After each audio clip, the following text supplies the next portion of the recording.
you could kind of see in a lot of her responses the way she speaks and what she talks about. She's not exactly all there in the head. No, she's, in my opinion, always going to say that when you say this.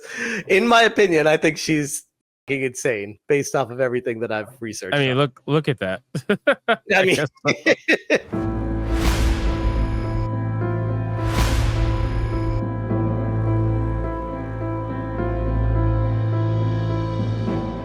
she looks like she just took a hit of something that's meant to, zen you out, but that's besides the point. And on LinkedIn, Jayan Lopez said, I just finished watching this brilliant... Can you show it on screen or no? What's that? Can you show it on screen or no? It's got like some of my personal information. Oh, don't worry about it. Okay. All right. I was gonna, but let me see if I can. No, just read it. Don't worry about it. Just read it. No, I can show it. I can show it. Let me. Next thing you know, docs. I know, right? Hypnotic. How dare you? Why'd you do that to me? Right. All right. Well, no, don't worry. I'm still a co-manager here, so I can just do it myself. Oh, I forgot. I gotta take that shit away from you. Fuck. Totally forgot. Next thing you know, Smash is gonna show up on a random Hypnocast. Like, what's up, bitch? I'll be like, what are you gonna do, Hypno, bitch? That's hilarious. And then people start sending donations to you because I'm streaming. I know, right? Imagine. So Jayan said, I've just finished watching this brilliant talk by Kim Belair. She tags her. And I cannot express how seen I feel. These people all about. I know you're gonna love this. You're gonna love this. Go ahead, Hypno. What do you gotta say? Fucking bro, this whole scene shit. Stop it. What are you talking about? You feel seen. Wait, so do you want to feel? You know what? Anyway, it just read it. Go ahead. It doesn't even matter. She effortlessly explains what it's been like to be at the center of an ongoing harassment and misinformation campaign towards Sweet Baby Inc. My org, Black Girl Gamers, because they gotta self promo. We're at war. It's harassment, but my organization, I'm the award-winning CEO. Oh, you need to add award-winning CEO, award-winning marginalized. I'm working on it right now. Nice. My org, Black Girl Gamers, and many others who dare to exist, because apparently we don't dare to exist here on this platform, Hypno. We are just the scum of the earth bacteria existing. I love it. That was quick. Award-winning. Damn, I could only fit 50 characters. I had to take the word broke out, but I got award-winning marginalized CEO of the Bigot Army. There you go. And if people ever question you, just tell them that I gave you an award, because that's how awards work. That's fine. Yeah. Because you never have to actually tell people where you got the award. So no, you just have to say you got it. Yeah. Who dare to exist in the gaming industry. I encourage you to please watch this and internalize it. You are a beacon, Kim Belair. And then she goes on to tag her this. And then Kim replies with, oh, it's that video. Okay. Yep. I was wondering what video she's referencing. Thank you, Jayan. Sad face, cry, cry, cry. I hate that we're caught up in this ridiculous fight. Quotes at all, but grateful and inspired to be in it with you. The same person that tried to strike my channel for daring to cover information, for daring to exist in this space. Yeah, I know, it's crazy. Because apparently I'm not marginalized enough. I guess I don't know what their qualifications are for marginalization. I need to look up the rules, because that's the rule book. Because it's only okay if you're marginalized to do things. Did you know that, by the way? Yes, because I'm marginalized. But do they know you're marginalized? Because I feel like they don't let you do things. No, they do. They don't really bother me. Just like they don't really bother Atreus. And you start to wonder why that is. Well, they only go after Grums because he's white adjacent. They go after you because you actually are white and you're showing on screen. Mm-hmm. And they go after 8-Bit Eric a lot, which is kind of odd. It's like, I see 8-Bit Eric and Alyssa going like back and forth all the time. Yep. But she never has once. I don't even think she's once replied to anything that Atreus has said. Not once. I'm trying to think back, and I really don't think it's not even a single. I gotta ask him. I'm gonna ask him in chat, but not a single time. I think maybe she's kind of into him. Maybe she doesn't want to like fuck that up. I mean, I'm sure she is, but I mean, at the end of the day, still, like you gotta be a little consistent here. You know what I mean? She never goes after people who aren't white for the most part, unless they're white adjacent, according to lefties. Which the only ones that are white adjacent of like officially is Asians. But right now, Latinos are working our way there. Like we're crawling our way there after the last election because they were looking for somebody to blame. and they couldn't really blame Asians because they're almost non-existent in this country. So Yep. they had to blame us. So yeah, we're getting there. Once I get there, I'll let you know. I'll get my card. Right. I'll get the card in the mail. Because I already have it. So yeah. All right. I'm waiting for my card. I need my white privilege card already.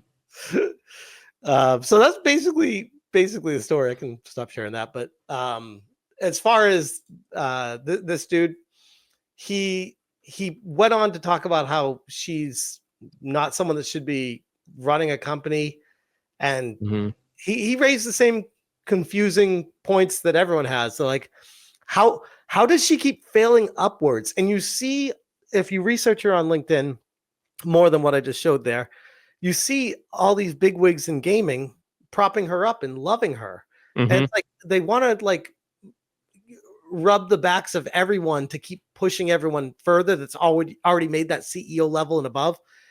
And it's like, but even if you're a failure, they still bow to you because of the position you're in. Because it doesn't matter if you keep failing, because you still have the power and authority over people, which is wild to me. It's wild. Well, it's something we saw in Hollywood quite a bit for years on end of people just failing upward. And we still do for the most part. Yeah. But now in the gaming industry, I mean, it is such a weird, like, I feel like you can't get away with it in the gaming industry as much as you could get away with it in Hollywood. Because I really genuinely believe like the success of gamers hold people accountable way more. yeah, no, for sure. And I think the crowd, the reaction is just totally different, right? Like moviegoers and TV viewers, they're just more likely to kind of, well, they're more casual. I don't know. Like, I don't know what word I'm looking for. It's casual. Maybe laid back. Yeah, I guess casual. Like they're more, I was thinking submissive, but like more just like passive. Passive is the word. Like they're just passive, right? I mean, yeah, obviously you have those people who are loud and out there for sure. But in terms of like the gaming industry, it's way more aggressive. It's way more vocal. And especially now more than ever. And I just feel like people this bad. That's what I was just gonna say. Yeah, it's crazy. See, here's the thing, and this is where I get into conversations with people, because I know you've been in the industry a long time, so you'll know. But anybody who's been in the industry for a long time and been in gaming for a long time knows that this kind of dialogue, this kind of back and forth and gamers being angry about certain things and whatnot, this has been around forever. Like people have been complaining about things for the longest time. It's just the method of the way they complained about it was different. Back in the day, it used to be forums, right? A lot of forums were utilized to complain about an ungodly amount of things. Now it's YouTube and Twitter, X, social media, blah, blah, blah. Except, social media and YouTube, they have a reach that's much bigger than any forum could ever have. Especially back in the day, it's not even close. So the voices that were around before are just now amplified tenfold.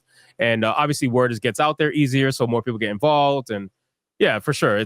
But it's always been there. Gamers have always been vocal, more vocal than anyone, any other form of fandom, I would say. Well, even in the modern day, like looking at YouTube and the landscape, you're like, yeah, there's movie reviewers and movie critics, but those are far fewer in between compared to gaming channels, especially the massive ones. Like for every one popular movie reviewer, there's 20 or 30 gigantic gaming channels. So that's why they tell you, like, if you look at any channel that tries to give tips and tricks on how to be a YouTuber, one of the common denominators, like they always say, don't start a gaming channel, because it's just so overly saturated. And it could be talking about games, playing games, whatever. It's very hard to grow in that particular segment of YouTube. But in all fairness, though, it's also easy to stand out as long as you truly are different.